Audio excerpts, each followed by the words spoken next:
In today's video, we're going to be diving into the upcoming pattern. We do have some tropical concerns, unfortunately, for some of the similar areas that just dealt with Hurricane Helene, and that is going to be a risk. We've up to a 50% chance of development over the next 7 days. We've seen a big uptick in development, and we're going to once again be watching the Gulf of Mexico for a tropical cyclone. So that's going to be a big discussion point. Not only that, though, we do have some major cooldowns likely on the way for the central and eastern United States that we're going to be discussing. Some Arctic air masses coming in.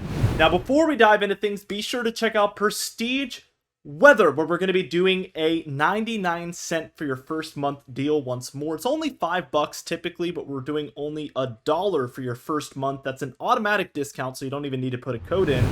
We're doing a September photo contest in there where the winner receives $50. So be sure to check out all of that on your top right corner of your screen below this video and get signed up today at that killer price. We have just unveiled brand new graphics to help deliver extremely informative and efficient forecasts for your business, breaking down the snowfall forecast, timing forecast, and risk level for your specific location. Our clients have saved time and money using our services to make critical decisions. Gone are the headaches of tirelessly hunting down information across the internet. Prestige Weather is here to help you and your business. Be sure to email us at prestigeweather@gmail.com or use the Calendly link in the pinned comment down below to book a meeting with me immediately. We offer consulting calls, texts, and emails catered to your exact location of need. We will be on standby during your job or event and give you updates from start to finish. We also offer long range, medium range, and short range forecasts. We can help with rainfall and snowfall forecasts, plus the timing of onset and ending, which is so important. We pride ourselves on being highly flexible, and we're always willing to deliver on your specific needs. Put a meteorologist in your pocket so you no longer have to guess what the weather will do. Let's dive into things, and again, this is the past 7 days of temperatures. We have seen overall a warmer trend here for a lot of the east. The warmest area is the west still, as we have this massive warm blob here. But we do see this kind of anomalously warm area over the east. The central states, especially the plains here, are a little bit cooler, and then the northeast. But a lot of warmer air is around. I do suspect that we will see some cooling overall over the next couple days from Hurricane Helene. Again, we typically see quite a bit of cooling underneath these tropical cyclones. We had some reports of 60s and 70s along that Gulf Coast, which is certainly very far below normal for some of these folks. Here is the month to date. So this is through the 26th. And really what we've dealt with is primarily a warmer pattern, especially here over the northwest and north central states. Quite a bit warmer over the Great Lakes, Ohio Valley, and then very close to that Canadian border overall, with more neutral to below normal temperatures for a lot of folks in this corridor for the south central, the mid-Atlantic, especially here into the southern New England area. A little bit of a warmer spell kind of in between here, so it's hit or miss, but there is some cooler temperatures month to date. I can say, being in southeast Virginia, that it has been a pretty significantly cool September, especially considering that we've had very warm Septembers on average over the last 10 to 15 years. So this one in particular seems like one of the cooler ones we've had in that time period, without a doubt. So just to put that out there, let's go ahead and take a look here at the snowfall. And this is going to be through the past 30 days, so almost the entire month of September. And we have had some over the Cascades, some over the Sierra Nevada, but really the Rockies have been kind of the hot place for snowfall, especially near Yellowstone here into southern Montana, and then throughout portions of Colorado. We have kind of hit a lull here where we have been seeing a couple of days without snowfall, and we do expect quite a few more days, maybe even a week or more, without some snowfall. But obviously, as we move into October and November, there is going to be a whole lot more on the way. For the Rockies, if you don't live there, if you live there, you probably know this, but if you don't, these mountainous west areas typically see their most snowfall in kind of their early snow season, like October, November, December. And then during January, February, March, they might see a little less. And then like late March, April is typically when they see another surge of that snowfall. So the fall time, we do expect a whole lot out there in the mountainous west. And likely over the next month to month and a half, we will start to see areas in the northern plains, upper Midwest, Great Lakes, and Northeast get their first shots at some flakes, especially in higher elevation and very far northern areas. Total precipitation, we've upped this to 30 days from 14 days, so we can almost capture the entire month of September here. And this is how the anomalies look. We've had a quite considerably above normal amount here for a lot of the northern Rockies into Montana overall. A lot drier for the Pacific Northwest, through the Four Corner States and northern plains there. Upper Midwest and Great Lakes, Northeast and Mid-Atlantic's been drier. Portions of the southern plains. I'd say the main areas above average here as far as the central and eastern states is going to be areas in these western, southwestern plains.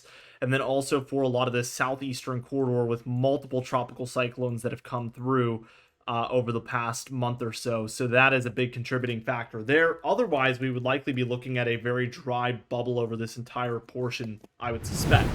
Let's just dive into the upcoming pattern. We do see Helene there over Kentucky. That was kind of earlier this afternoon. This is as we're heading kind of closer to the evening time. Here is about 8 p.m. today on Saturday, September 28th. We do see that this storm is still bringing showers to the Ohio Valley and maybe even the Mid-Atlantic as well. One of the, I think this will probably go down as the costliest hurricane since Katrina potentially. So, putting it in the category of one of the worst is definitely, very, very accurate terminology. And I obviously, if you've kept up with the videos, had a very terrible feeling about this storm, even before model guidance or the National Hurricane Center was really on board with that. I was kind of just seeing the red flags and suspected that this one would be extremely major. And that is exactly what we saw. Record-breaking, historic flooding throughout the Appalachian Mountain Range, likely the worst floods that they've seen in the modern era. Some of the worst, if not the worst, storm surge we've ever seen on the west coast of Florida for, some folks, especially the Tampa Bay northward. One of the worst hurricanes that we've seen, period, here in recorded history. Just terrible, terrible storm. Every single impact that it brought was basically worse than even you would expect from a typical Category 4 hurricane. The storm surge, the flooding, all was more impactful than many other Category 4 or even Category 5 storms bring. So, devastating storm there. Anyway, that's my spiel. Let's just move on. We do see it's a quieter pattern really outside of that. This does kind of consolidate into just some showers and isolated rainfall throughout a lot of the Ohio Valley, deep south, mid-Atlantic, southeast there. We do see some of this storminess out west for the Pacific Northwest, kind of bringing some snowfall and rainfall, especially to the Canadian Rockies, Canadian Cascades, but even down into the U.S. Cascades a little bit here, and potentially the U.S. Rockies, very far north though. We'll have to wait and see for that. Overall, the jet stream is a little bit of a trough there in the northwest with a big ridge over the central and then more of a neutral pattern in the east, I would say, is what I'm expecting there for tomorrow and Sunday. Monday here, things really start to get interesting. We see these showers once again for these middle portions of the east. We do see this very strong jet stream out west before heading up into Canada. So a little bit more of a ridge in the east here by early in this upcoming week. We do see this trough beginning for the central states here, the north central states, all coming behind this very intense storm up there in Canada. 980. This is bringing heavy rainfall to portions of the central provinces. And it's also bringing about this cold front here that is allowing for this cold air to surge in. Let's see what happens by October 1st here on Tuesday. I can't believe it's already coming up, but October 1st here. And what we see is again kind of a stronger jet stream now troughing in through these north central states. I suspect cooler air will be around for these northern plains, Midwest areas, Great Lakes, and it is heading in towards the east here. Meanwhile, we have a building ridge out west, so this is going to be conductive for cold, much colder air in the east than what we've been dealing with the last couple days. It's beautiful out here in Virginia. It's almost 90 degrees. It's the first time we've really been in the even mid to upper 80s here in, I would say, almost the entire month of September here in Southeast Virginia. So definitely the warmest day we've seen all month. We dealt with mostly 70s all month long. It was a lot closer to October here than what you typically see. Very neutral on Wednesday, October 2nd. We're not even going to discuss it. Here is Thursday, October 3rd, almost the same thing. We do have a lot of moisture out there in the Gulf, and we're going to be watching this time frame for tropical development right between Cuba and the Cuba and better yet the Yucatan Peninsula, We're going to be watching for potentially some sort of curvature, although really it could, head westward. It could head towards the central Gulf. I don't want to really rule anything out because so much can change, but we do expect the development here just to the south of the Gulf and then moving into the Gulf in to some extent, whether that's towards Florida, the central Gulf, or the western Gulf, or southern Gulf. That could head anywhere after that point, but that is where we expect this development. Friday here, we see a lot of this moisture is really taking place here across the Gulf. The European model has been the most hesitant to show this tropical development still on today's model runs as well. I mentioned this yesterday, but the European model has basically fumbled the bag, if you will, on any of these tropical cyclones so far this year, as far as I can remember. It, with Helene, showed this kind of southern suppression, which is always a hindrance to development. It kept showing this until days before it was going to develop, and then finally it hopped on board with what the GFS model had been showing and showed this kind of directly north track towards Florida. The GFS and Canadian model have been the best tropical models as far as these big time models out here. Very surprising. Typically you would expect it to be the other way around, but we're definitely going to take the European model with a grain of salt when it comes to this cyclone. We do see that by the 4th, we're still dealing with an overall trough in the east, so something like this is still the trend. Nothing brutal yet. I want to put that out there. I don't expect things to be frigid at this point at all. Yet, Saturday on the 5th, we do see tropical development. This time around, it is showing this development much further north, I would say, than our previous model runs, where it really kept it far south. This would allow for development out there in the central Gulf of Mexico. Another thing is that if this storm tracks where Helene didn't, Helene tracked something like this, these waters have likely had a lot of their energy sucked up into that storm and likely are less sufficient for tropical development than they were. I would say they're about average right now. And then again, it is about a week after, so it might have enough time to kind of regain that energy. But if it moves up into these untapped waters of the central Gulf, it would certainly have an easier time developing, I would suspect. So let's keep going. This is by the time we're reaching Sunday on the 6th. It's a 996, again, pretty well to the west of where Helene was. Meanwhile, we have a massive ridge developing out west and a big trough this time. This is a true Arctic blast at this point, heading into the central states. Underneath this major low just to the south of the Hudson Bay. And we have warm surging air up the east coast here overall is kind of what I'm seeing here.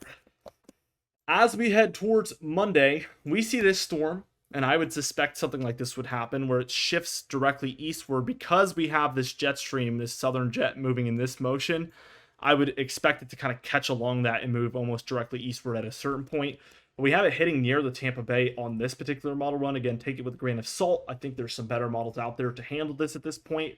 But the last thing Florida needs right now is another tropical cyclone just about a week from now.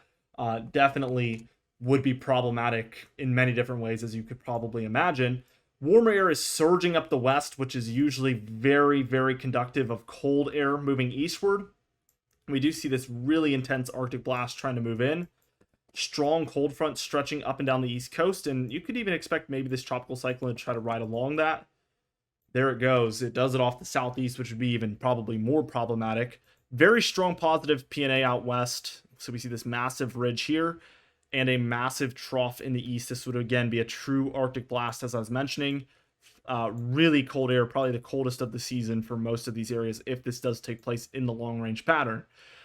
We do see this tropical cyclone now a 985 near the Outer Banks. So we had these concerns with Helene, I think especially on this European model at certain points. So again, take it with a grain of salt. But if it moved into the Gulf, caused problems there, moved back into Florida, that'd be problematic. But what could make matters even worse is if it crosses off into the southeast and redevelops. Talk about extra impacts. That could become even more problematic, especially I would suspect this track to head straight up into New England almost, as this cold front is likely going to keep it around the area. This would be kind of a worst case scenario for this tropical cyclone, which is our next major one that we're tracking. Let's take a look here at the total precipitation, and I gotta say, without this tropical cyclone, we're likely looking at below average precipitation for almost the entire nation. We still have a bit more expected from Helene in here, and that could be what brings about, near average moving forward after everything that's already come, by the way. Obviously, when you look at the totals for everything that's happened since Helene, all of these areas are dramatically and extremely above average, but I'm talking about from today on Saturday, September 28th forward. we're looking at near normal conditions probably in there if that tropical cyclone does not hit. Snowfall almost non-existent in the United States over the next 10 days, as I mentioned. Northern Rockies in Montana a little bit, and Northern Cascades in Washington maybe seeing a bit as well. Outside of that, the next 10 days look to be a little bit of a lull here in the winter season. Your total precipitation anomalies here, we're seeing a little bit of above average here in the mid-Atlantic still.